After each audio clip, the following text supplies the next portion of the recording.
الحمد لله الذي أبدع الأخلاق والتقدير، والصلاة والسلام على من كان نبيا وآدم الله والدين وعلى آله وأصحابه أجمعين. أما بعد، أعوذ بالله من الشيطان الرجيم.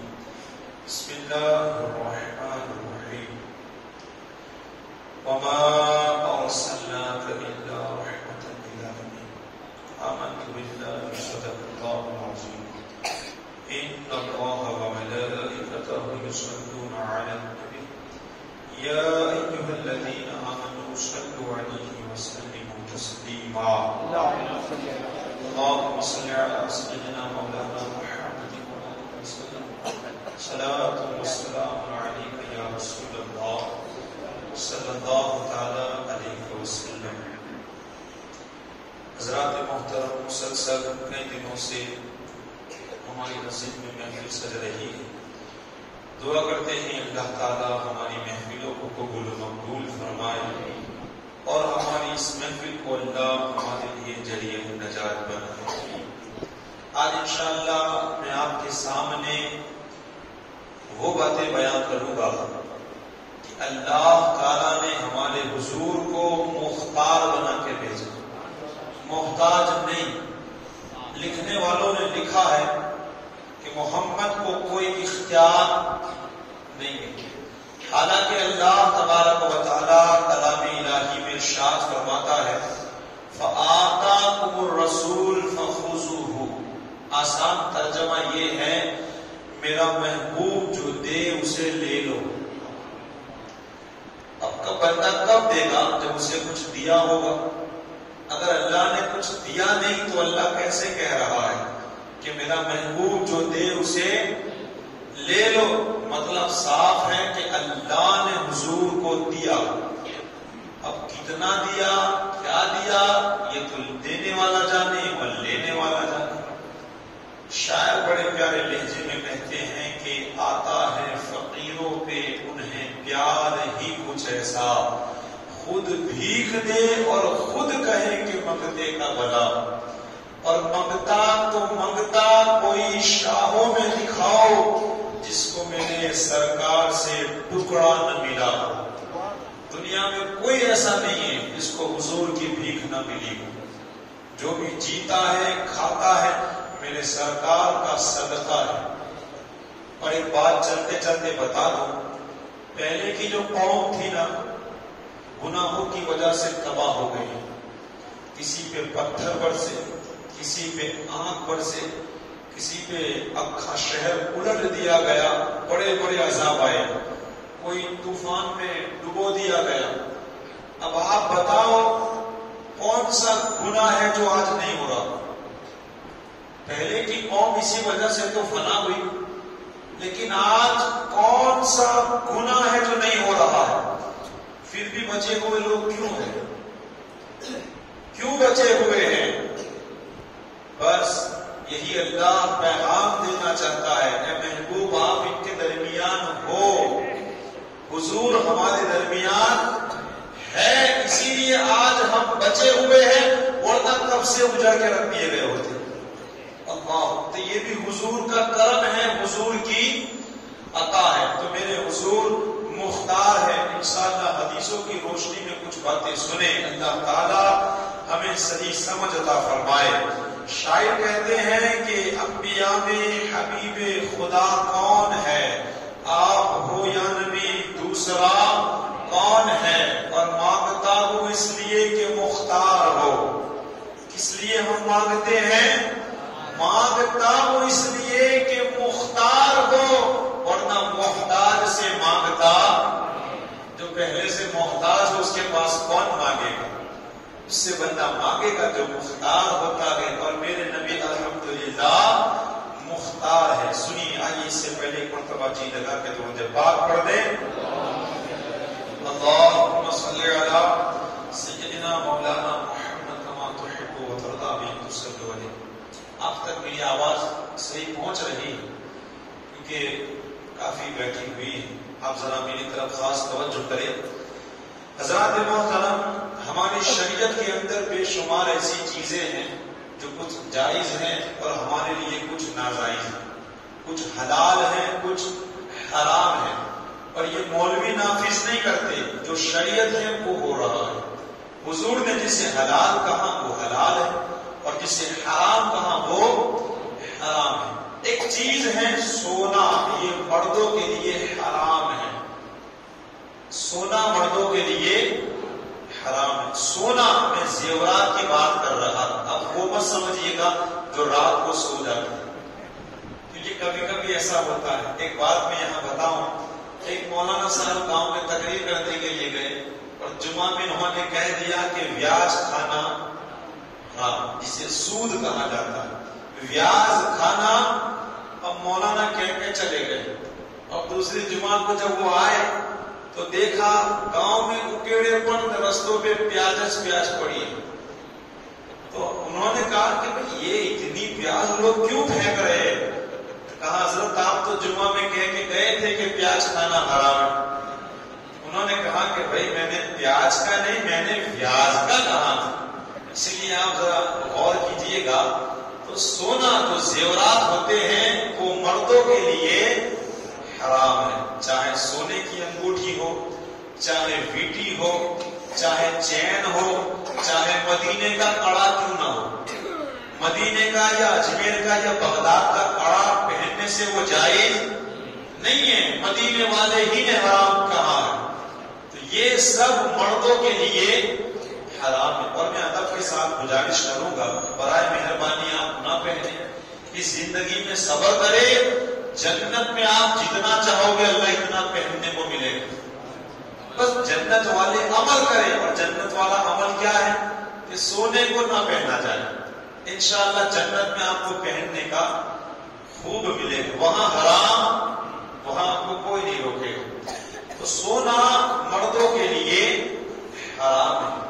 دلیل کے طور پہ میں آپ کو بات بتاؤں، صحابی رسول میرے نبی سے بڑی محبت کرتے تھے، حضور نے جو کہہ دیا وہ بات فائنل۔ اب ایک صحابی کو نہیں پتا تھا، انہوں نے اپنی انگلی میں سونے کی انگوٹھی پہنی ہوئی تھی۔ اب حضور صلی اللہ علیہ وسلم نے جب دیکھا تو میرے نبی نے خود اپنے ہاتھوں سے وہ سونے کی انگوٹھی اتار کے پھینک دی۔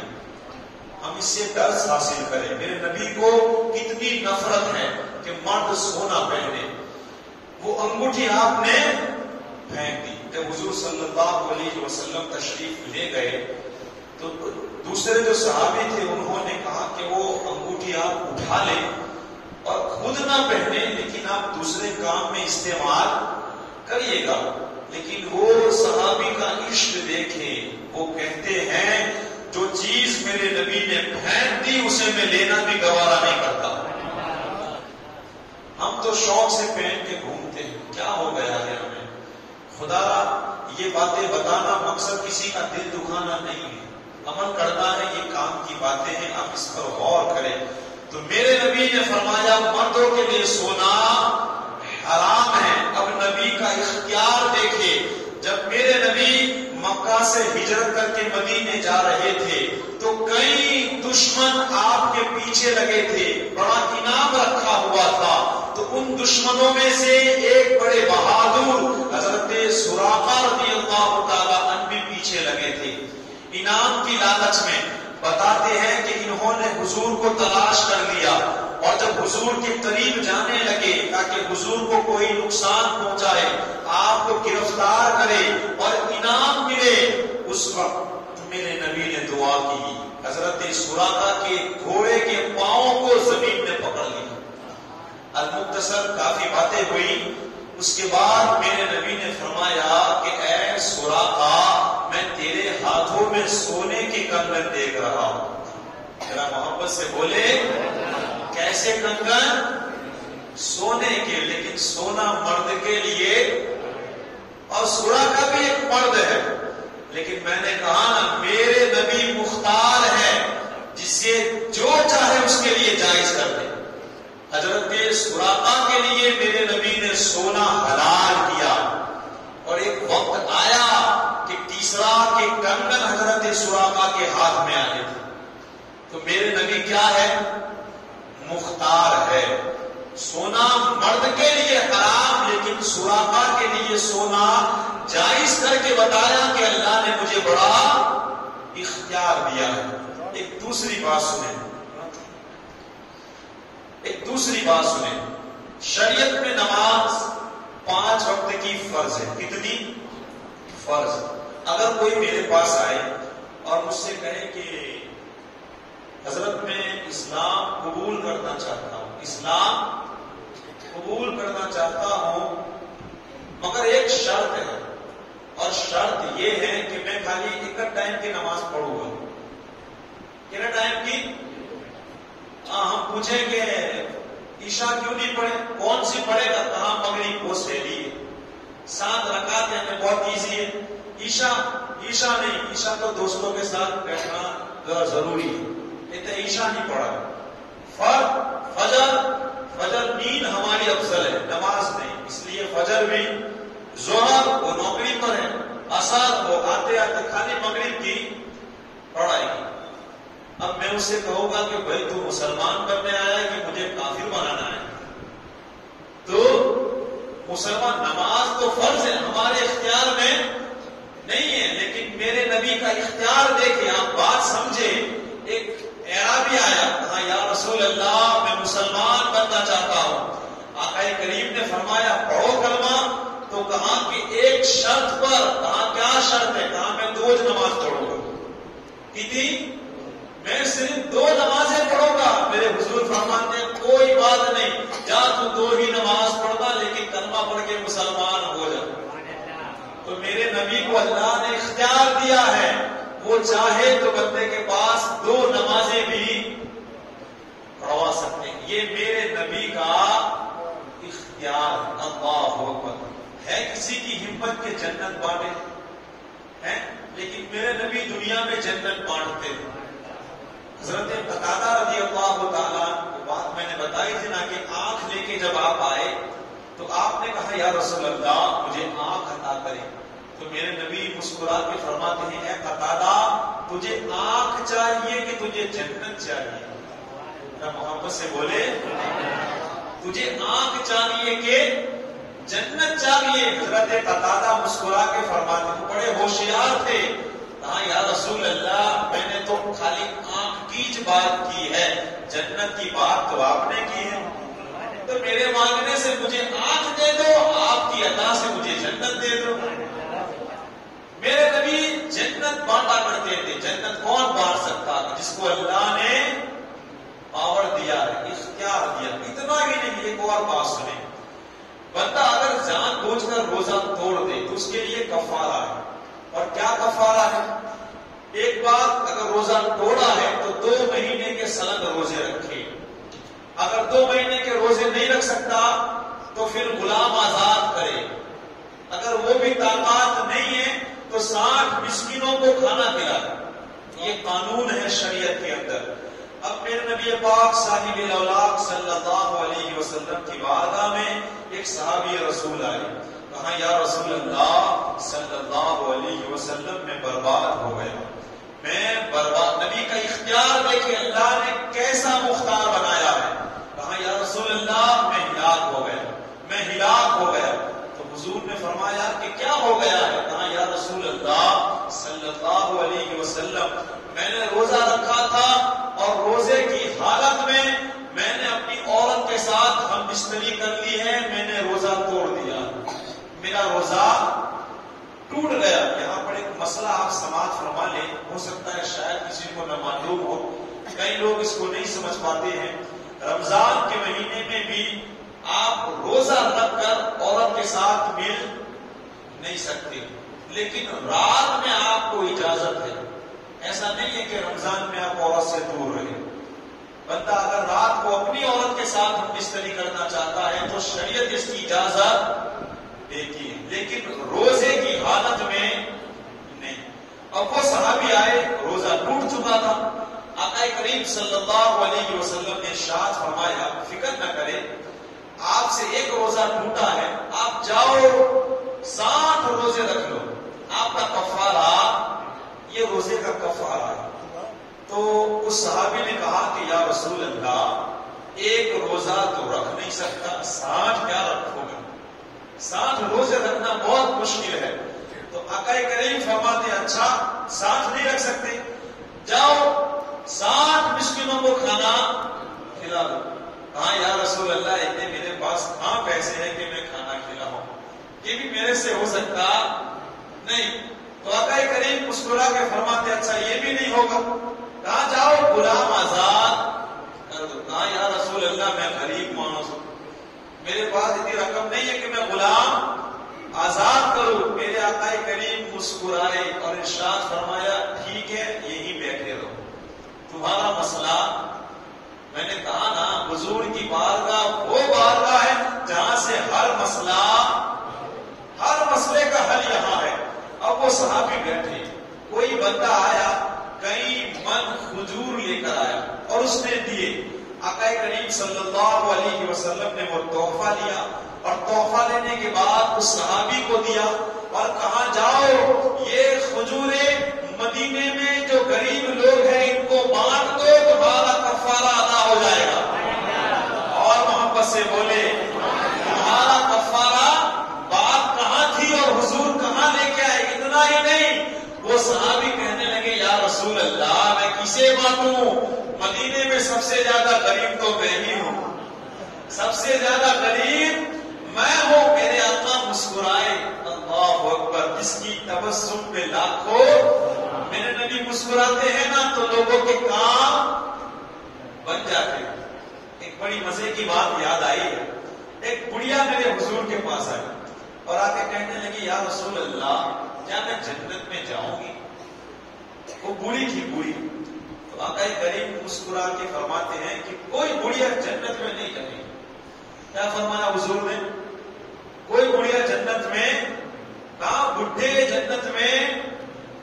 اگر کوئی عمر دراز ہے تو وہ ناراض نہ ہو. حقیقت میں بوڑھے جنت میں تو کوئی یہ نہ کہے کہ اب ہمارا کیا ہوگا. اب وہ بڑھیا تھی، ذرا سنیں، وہ رونے لگی، زارو قطار رونے لگی، یا رسول اللہ میں جنت میں نہیں جاؤں گی، میرا کیا ہوگا؟ وہ رونے لگی. ادھر میرے نبی کے چہرے پہ مسکراہٹ آ گئی، میرے نبی مسکرانے لگے. اس بڑھیا نے دھیرے سے دیکھا کہ حضور مسکرا رہے ہیں، مطلب کہ میرا کام بن گیا. تو اس بڑھیا نے بھی مسکرانا شروع کر دیا. حضور نے فرمایا کہ تم کیوں مسکرا رہی ہے؟ کہا یا رسول اللہ آپ مسکرا رہے ہیں مطلب کہ میرا کام ہو گیا ہے. تو آقا کریم ارشاد فرماتے ہیں کہ اے بڑھیا تو جنت میں جائے گی مگر بوڑھی ہو کر نہیں، اللہ تجھے جوان بنا کر کے بھیجے گا. تو آج جو بوڑھے ہو چکے ہیں وہ جنت میں جائیں گے انشاءاللہ، لیکن بوڑھے نہیں، اللہ انہیں جوان بنائے گا پھر جنت میں. کیونکہ جنت میں صرف جوان لوگ جائیں گے. جنت میں روایتیں الگ الگ ہیں، کہیں ہے کہ 30 سال کا بندہ جائے گا، کہیں 35 سال کا ہے، کہیں 40 سال کی عمر لکھی ہے. ایک ہی عمر کے لوگ جنت میں جائیں گے، لیکن ماشاءاللہ سب جوان ہو کر کے جائیں گے. اور یاد رکھے جنت میں کوئی ٹینشن نہیں، کوئی غم، سارے جھمیلے ادھر ہیں. ادھر جنت کی بات تو اللہ اکبر، وہاں سے بیٹھنا مانے. کیسا؟ یہاں گیس کا ٹینشن ہے، لائٹ کا ٹینشن ہے، ڈاکٹر کے پاس جانے کا ٹینشن ہے، یہاں سارے ٹینشن، ادھر کچھ بھی. جنت وہ جنت، اب آپ بتاؤ ایسی خوبصورت جنت کیا مفت میں مل جائے گی؟ اس کے لیے بہت پاپڑ ملنے پڑے گی. صحیح بات، بہت محنت کی ضرورت ہے. دیکھو حضور کی زندگی کو پتھر کھائے ہیں، مکے کو چھوڑا ہے. دیکھو حسین کی زندگی کو، قبیلے کو لٹایا ہے. دیکھو غوث پاک کی زندگی کو 15 سال تک جنت میں جنگل میں رہے ہیں. دیکھو غریب نواز کی زندگی کو، مدینے کو چھوڑ کے راجاؤں سے مقابلہ کیا ہے. دیکھو صحابہ کرام کو اپنے گھروں کو چھوڑا ہے، مالوں کو لٹایا ہے، اپنی زندگیاں قربان کی ہیں، تب جا کر کے جنت ملی ہے. صحیح بات ہے. ہم اپنی زندگی جیے، ہم کو جو پھاوے ہو، جب چاہے اٹھنے کا من پھاوے، نماز پڑھنے کی من پھاوے نہیں پڑھنے کا، ہماری اگر شادیاں ہوئے تو ہماری مرضی کی شادیاں کرنے کی. اسلام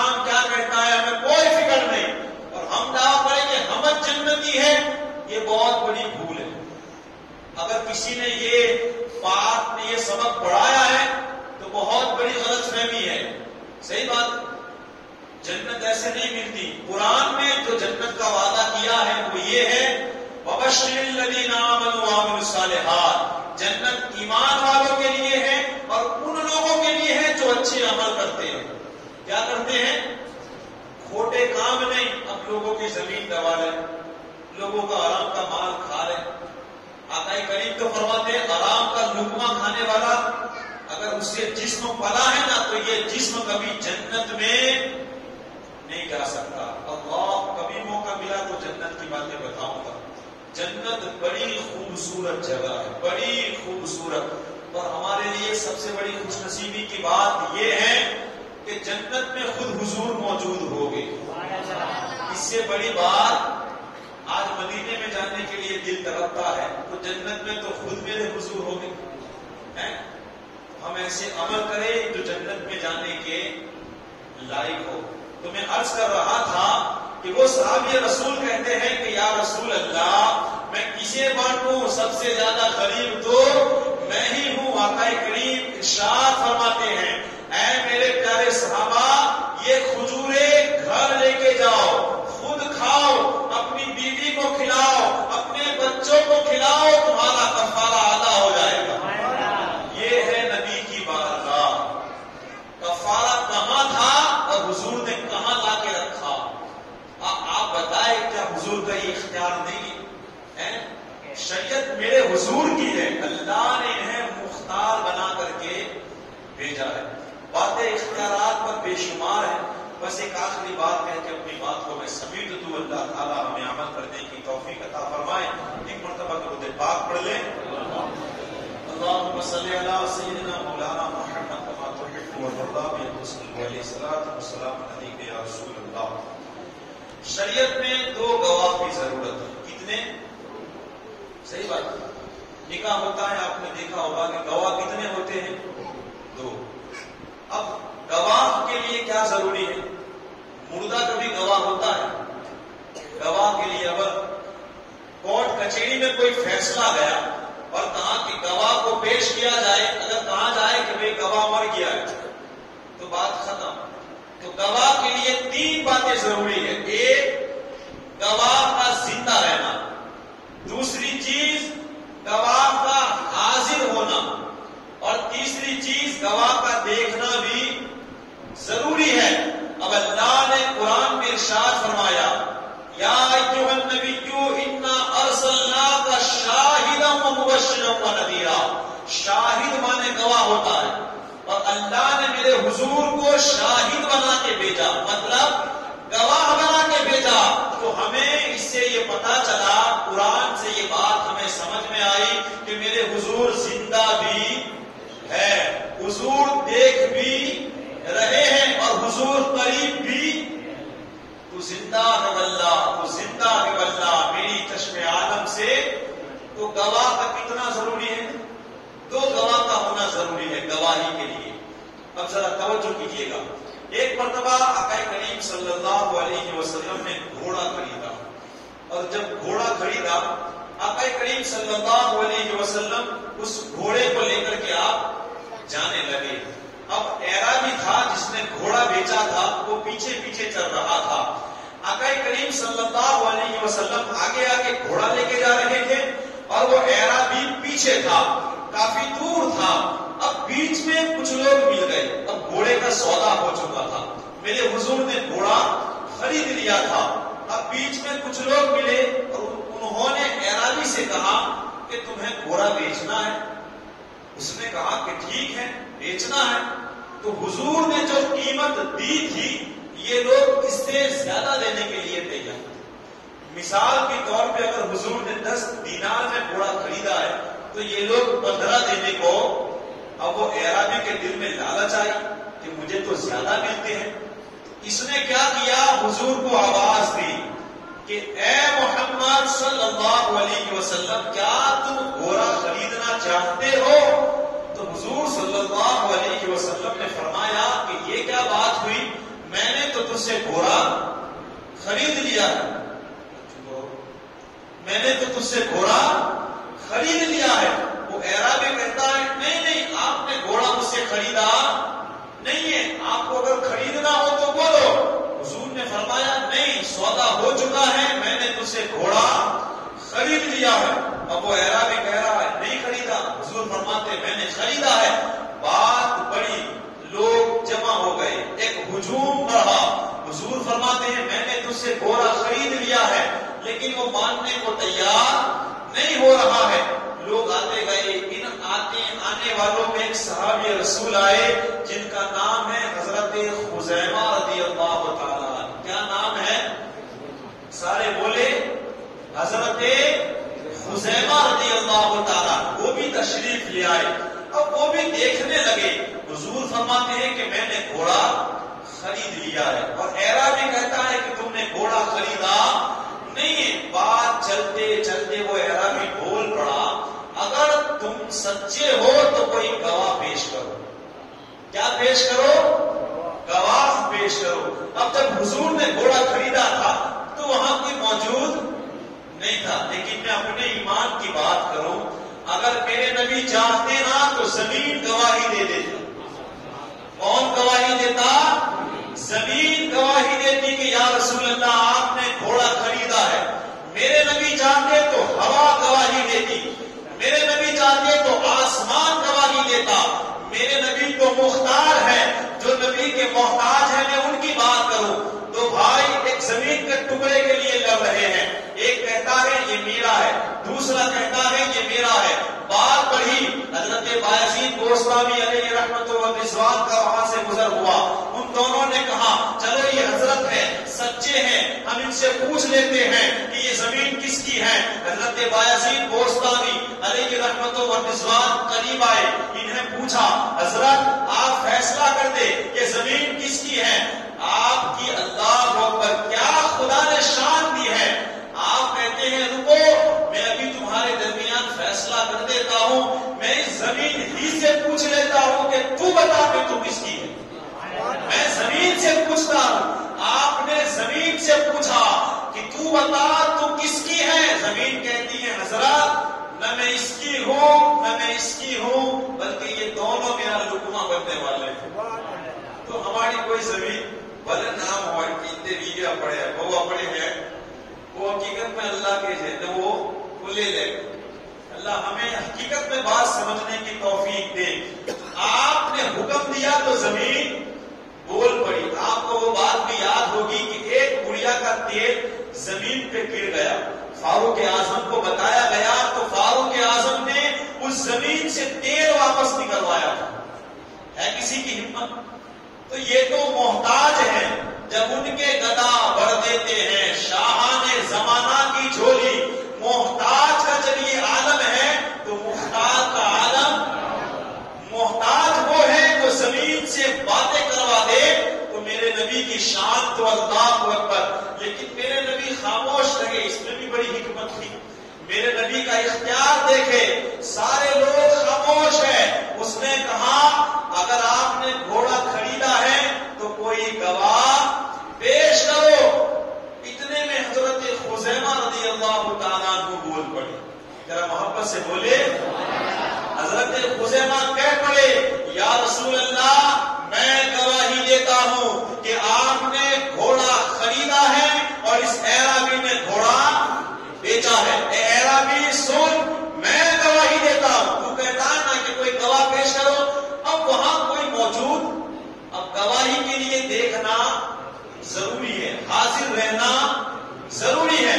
اب جب حضرت خزیمہ نے یہ گواہی دے دی کہ میں گواہی دیتا ہوں کہ تو نے گھوڑا بیچا ہے, حضور نے گھوڑا خریدا ہے. اب یہاں بات ختم ہوئی تو وہ تو مجبور لبد ہو گیا. اب حضور صلی اللہ علیہ وسلم حضرت خزیمہ کی طرف متوجہ ہوئے اور ارشاد فرمایا کہ اے خزیمہ یہ بتاؤ کہ کیا تم نے دیکھا تھا مجھے گھوڑا خریدتے؟ تم نے دیکھا تھا؟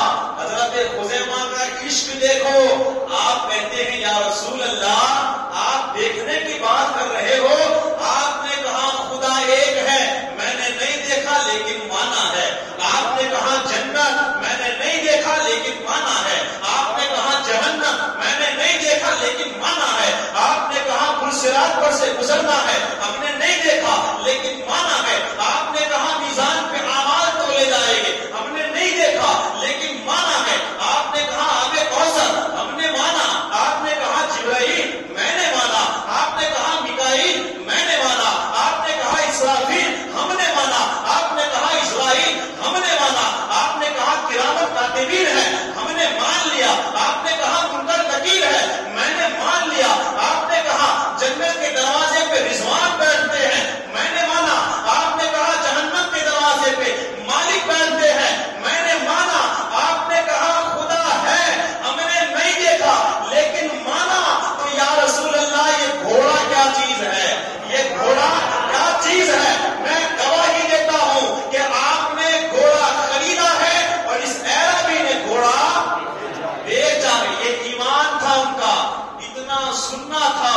میرے نبی مختار ہے، آقا ارشاد فرماتے ہیں دو گواہوں کی گواہی ضروری ہے۔ کتنے گواہوں کی؟ دو گواہوں کی۔ لیکن زمانے کو سنا دو، حضرت خزیمہ اگر گواہی کسی کی دے دے تو دو گواہی نہیں، حضرت خزیمہ کی اکیلے کی گواہی کافی ہو جائے گی۔ اکیلے کی گواہی، تو دو گواہوں کے مقابلے میں حضرت خزیمہ تنہا گواہ، اور کس نے بنایا؟ ہمارے حضور نے۔